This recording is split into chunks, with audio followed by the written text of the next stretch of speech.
Like the farmer's insurance ad, I know a few things because I've seen a few things. I have been doing this for 64 years.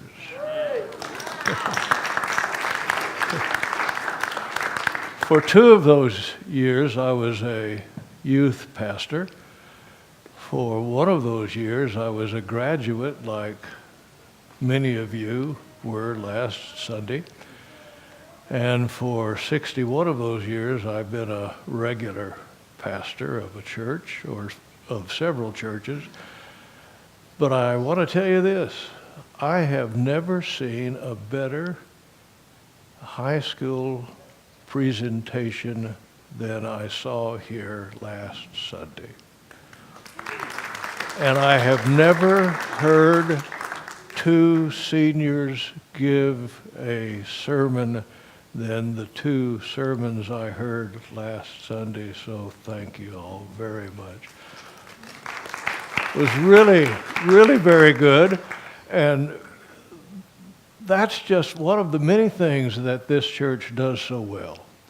And it makes a delight for Jane and for me and for the rest of you to attend this congregation. I want to start by telling you about a mean member of University Presbyterian Church. I served that church for 10, almost 12 years, long time before Nancy Reeves became a employee of that church, and this member, her name was Mrs. King. She was raw, she was bitter, she was mean,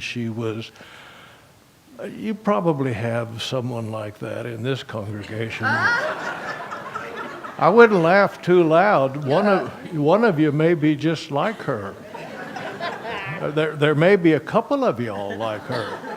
Mrs. King didn't like anybody. She didn't like anything. She would call up on any occasion and say, her voice just irritated the dickens out of me. It sounded like a pregnant crack. What are those birds, those black birds that are crackle that was pregnant with a hernia? She would say, "Roland, I've got a bone to pick with you." She would call up and she would ask Jane to drive her to church about twice a year. And all the way in, she would complain about the children. We had 5. She didn't like children. They were noisy. She'd get to church. She didn't like the songs that were played. She didn't like the Korean associate pastor. She didn't like the Korean members. She just didn't like anything. She would call up about once a week. She wanted me to come by and visit her. She didn't like me. One time, she said, "I almost think I'm beginning to be able to tolerate you, but I will never like you." I didn't like her. I was glad when she died. No, I'm being honest with you. I was glad. I was glad she was dead. I was glad to get rid of her. And I was glad when I left that church because in spite of how sad I was to leave University Presbyterian Church, I was glad, as the Bible says, to shake the dust off my feet when I walked away from the funeral home and knew that I'd never have to think about Mrs. King again, except everything I have learned about ministry, I learned from Mrs. King. I learned that if you can't minister to the Mrs. Kings in a congregation, you don't have any right to minister to anybody in a congregation. I'll come back to Mrs. King at the end of the sermon. That's how you know it's almost over. When Jane and I served a church in Charlotte, North Carolina, we lived just above the entrance to the nursery school. when we got to cross the street, go into the nursery school and stand at the elevator waiting to go upstairs to my study as fathers and mothers brought their children into the nursery school. And we would stand there as anxious mothers and fathers would bring their kids in. And I remember this one father would bring his son in, his 3 or 4-year-old son, and the father would carry the son's backpack, which was already heavy with worries. And the father would say to the son, "Son, make good choices this morning." And I would think, my God, 3 years old, make good choices. Don't you get a pass? At 3 years of age, you have to make good choices? Don't you get a pass? Some of us never get a pass. When I did an interim in Oklahoma City, Kelsey died of abuse and hunger and obvious lack of love. Kelsey was a little girl who, when she died, her grandfather was asked by reporters how he felt about her death. When the grandfather finally got around to responding to the reporter with that question and that statement that all of us have always wished people would respond when asked in that kind of setting, when the grandfather finally said, "I felt like hell. How do you think I felt?"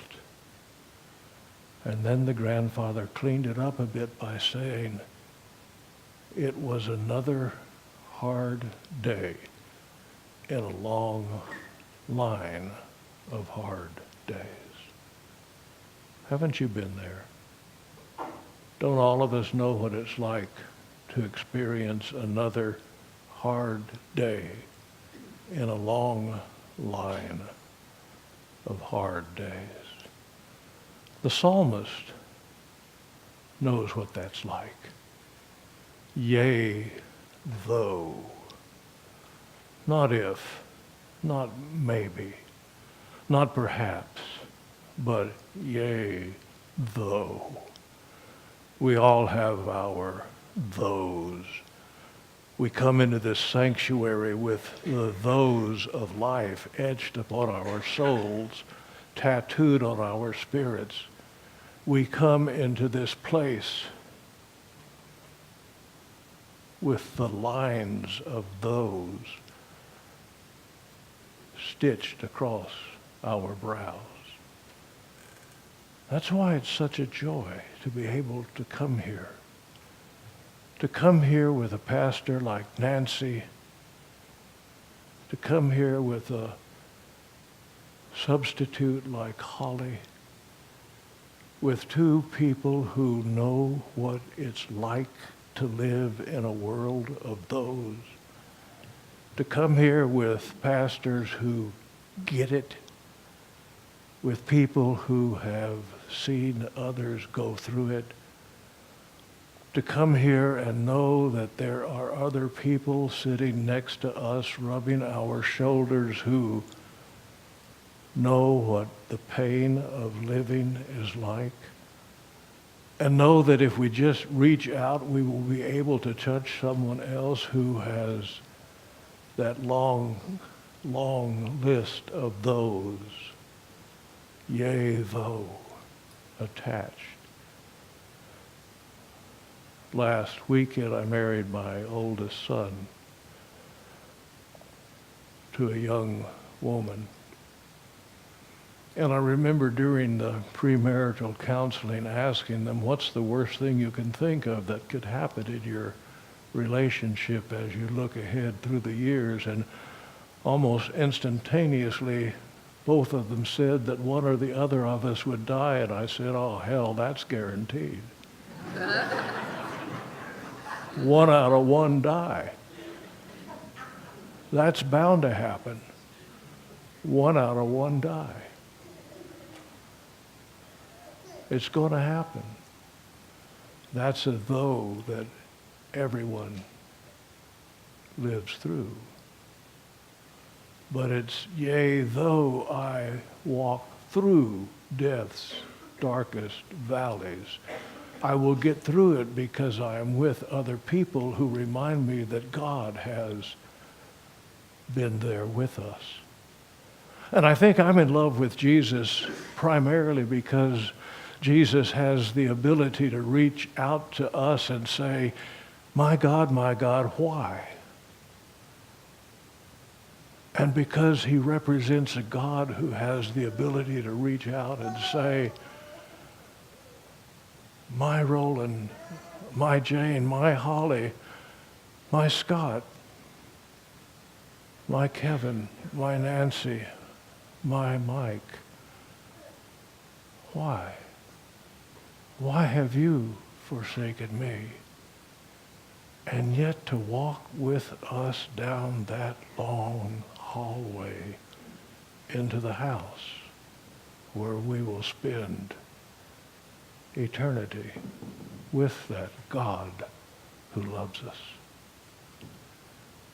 When I was in New York City serving Fifth Avenue Presbyterian Church as an interim, I knew that I could just go downstairs into the basement where the homeless men spent the evening, or down to the church steps where homeless people slept. Or Jane and I could walk across the street to the Trump Tower, and we could watch those same well-to-do people come downstairs out on the street who, though wealthy, were still pressed by the same those that the rest of us experienced.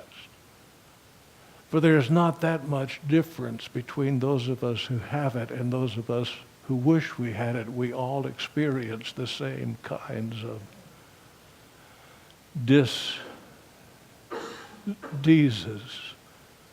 the fears of life. You don't know what it's like to be a pastor and sit in the study sometimes and have one of you all come in and say, you don't know what it's like to suffer from the desire to drink more than you should. And I think, well, let's see. My wife's great-grandfather, her father, her two brothers, and her great-great-grandfather, and all the way back to Adam, every one of them died from alcoholism. They're my kind of people. I got a PhD in alcoholism. You don't know what it's like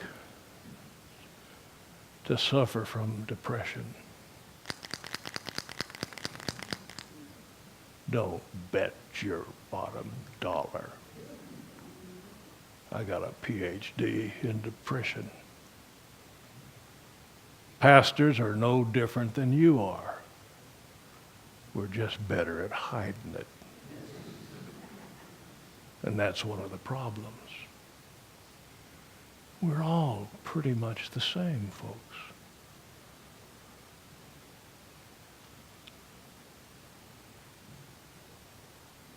We all bleed. We all hurt.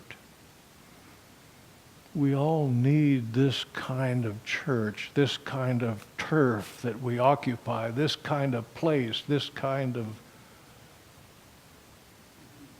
ground zero where we can be, where we can learn and love and come back together again, where we can leave this place and encounter others and say, look, I've been found by a man named Jesus who loves me in spite of who I am and helps me to become the one he wants me to be.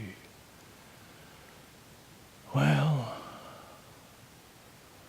when Mrs. King died, I did her funeral at Weed Corley. And the only person there other than me was Lauren's Fish. She had offended everybody else by then. I read some of her poems, and then I went home and told Jane that by the time Mrs. Fish died, I think she really liked me, and I think I loved her. And then I had a dream that night, which I dreamed, and this is the truth. I'm not up here to lie. I have this dream about once a year and have had it ever since Mrs. King died. I die in the dream. And I walk down the hallway of that house where I will live forever with the Lord and with all of you. And God is pulsating personality, which is what I think God is. And God looks at me as I approach God and says, Roland,